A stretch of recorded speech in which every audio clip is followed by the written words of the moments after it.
Hello everyone, Tom with Capo Fetish. A while back on the channel we talked about albums once adored, now ignored.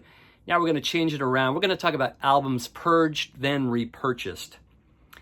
Let me know in the comments section when we're done here which albums you purged, then repurchased.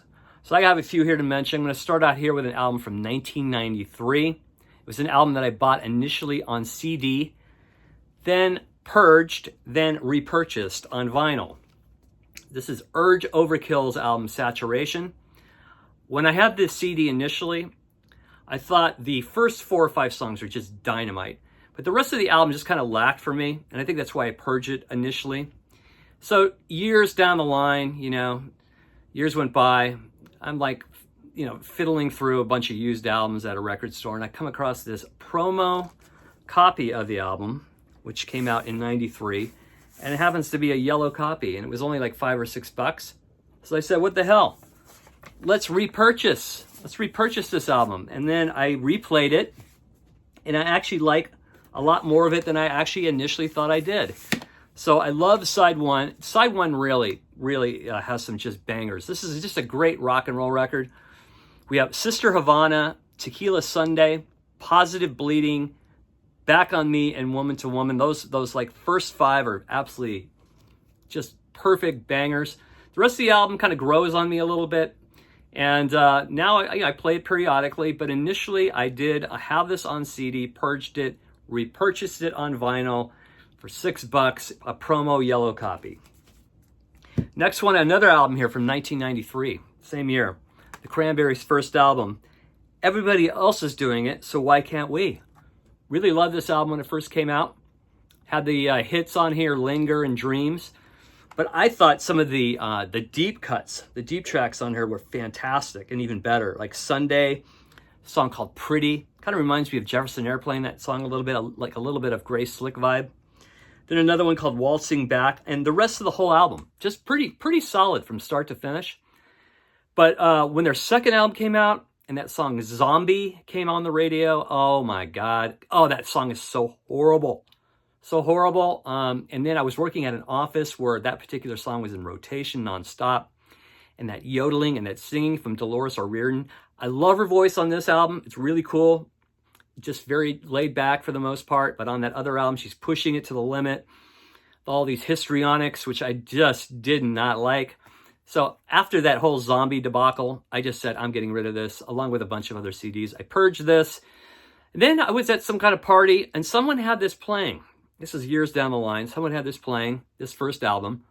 And I thought, God, this is a really damn good album. Why did I get rid of it, in the first place? That was a stupid move. So I eventually repurchased, found it used for like next to nothing, and now it's back in the collection. I think it's a fine album. But that Zombie, I will never like that song. Another one, too, is by singer-songwriter Pete Yorn. This came out in the beginning, I think it was around 2001.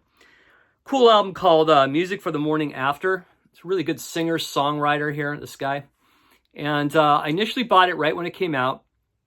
And I bought it off the song called Strange Condition. That was the one getting a little bit of airplay. Love that track. And there were a few others too on the first half of the album I really dug. Never really gave the second half a chance. But I purged it along with some other CDs, and then years went by, and I was listening to some kind of album alternative adult station.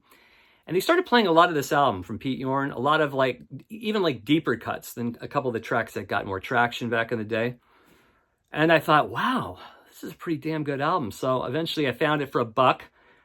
So, even if you repurchase, find these CDs for like next to nothing. That's one thing about this era of vinyl being so expensive. You can find CDs next to nothing now at any store. $1, $2, sometimes like even at this record store I go to in Studio City, California, two times a year, you have a CD sale, quarter CDs. It's fantastic. You find a lot of gems in there. But anyway, I purged and I repurchased, and this is a fantastic album. This is really good. If you've never heard it, Pete Yorn, Music for the Morning After from 2001. Now, this is an album I was really disappointed by when it came out. I was looking forward to it coming out, but I bought it, and it's Steely Dan's Everything Must Go. And it just sounded like, everything on this to me just sounded like the same. There was no distinctive melodies. A lot of the rhythm tracks sounded the same. I don't know. It just didn't have that flavor like their 70s albums. Seems like everything from Gaucho on, it was becoming more digitized sounding, more mechanical sounding. It wasn't really like a live feel to any of their albums, like Gaucho onward. Even though I like Gaucho, I like the Nightfly. Even parts of Comkyriad, I like Donald Fagen. But by this point, I just had enough of this kind of mediocre Steely Dan, and I just purged this thing within a week. I was like, I'm getting rid of this. So I listened to it about maybe once or twice at the most initially, and I was like, I'm done. So I purged it. Years went by, and I was planning on doing a Steely Dan ranking on the channel, and I had to have this album for the ranking. So I bought it, re-listened to it, and really it wasn't that bad as I thought it was. It's still my least favorite Steely Dan album, but it's really not that bad as I thought it was. So yeah, another repurchased, or purged and repurchased. Steely Dan's last album, Everything Must Go, is now back in the collection, because there are certain bands I'm a completist about, and Steely Dan is one of them. Another band too, I just did a ranking on XTC. I bought this album when it first came out. This is their last album, Wasp Star, from 2000. Listened to it one time when it came out, purged it, and I didn't think it was anything. And then I found a copy down the line because I wanted to do another ranking. So I found a used, cheap copy of this. Still feel the same about the album. I still think it pretty much sucks, but I do love the first two tracks, and I think there's another track on here, which I talked about in that video. But yeah, another example of something that I purchased probably for full price too, and then I rebought it at like $3 or something like that. So XTC Wasp Star, is that what it's called? Wasp Star, their final album from 2000. Another one I had in my collection for, it seemed like, decades, and I listened to it for a little while and then just stashed it back. I always liked the first track on the album, called Fallen in Love. The album is called, it's the debut album from the Souther Hillman Foray Band. Chris Hillman, Richie Foray, J.D. Souther, right here. And after decades of this thing not getting any airplay in my house, on my turntable, I decided to just purge it. Then years went by, and I went through like a month or two where all I was listening to was like Birds, Buffalo Springfield, Poco, and kind of researching other like, solo albums by these artists and stuff. And I was like, why did I get rid of this album? I should have just kept it because I wanted to hear it, right? I could have pulled it up on YouTube and listened to it, but I wanted to have the physical copy. So good old Freak Beat Records in Studio City had a sale, their quarter sale, and I ended up repurchasing it for $1. Not a great record, but it does have a few highlights. I do love that song, Fallen in Love, a lot, but it's back in the collection here. Another one is the fourth Smithereens album, called Blow Up. This came out in 1991. I loved their first three albums and their EP too, but didn't really care for this album. There was a few tracks on here I really loved. One called Evening Dress. Top of the Pops is okay. Too Much Passion.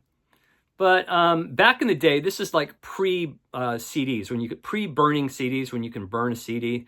So back in the day, I was just doing a lot of mixtapes. If I didn't like certain songs on CDs or cassettes, I would just tape them onto a cassette. And I did that with this album. I did Evening Dress and a few other tracks off this album. Put them on a cassette. The cassette got all warped, got tangled, and these songs were lost. So down the line, I had to get this. And I ended up getting it for like maybe $1. It's back in the collection. The Smithereens Blow Up album from 1991. Now, when it comes to the Kinks, you know what a diehard fan I am of the Kinks. But even I am not a completist when it comes to everything Kinks. And I never cared for any of the Ray Davies solo albums, those 3 albums. Other People's Lives, Working Man's Cafe, what was the other one? Americana. I purged all 3 of them. I could not get into them for some reason. I just didn't hear a lot of hooks. I didn't hear that classic Ray Davies humor I love. So I purged all 3. I was at Freak Beat Records back in, maybe it was about a year or 2 ago. They had their quarter CDs, and this was staring right at me, saying, please buy me again, please buy me. So I picked it up. It was a quarter. And I haven't really listened to it much, but I got to say one thing. The song on here, the last track, Thanksgiving Day, is fantastic. That is like classic Ray Davies. That's something like that you would find on a Kinks record, that song, Thanksgiving Day. Really, really good. The rest of it's okay. I'll never play it, but I'll keep it. It was a quarter. So I purged and repurchased. So those are just a few examples, ladies and gentlemen. Let me know if you have any titles to offer in the comments section. As always, thanks for watching. If you dig the content, press subscribe. And we will see you very shortly. Thanks. Bye-bye.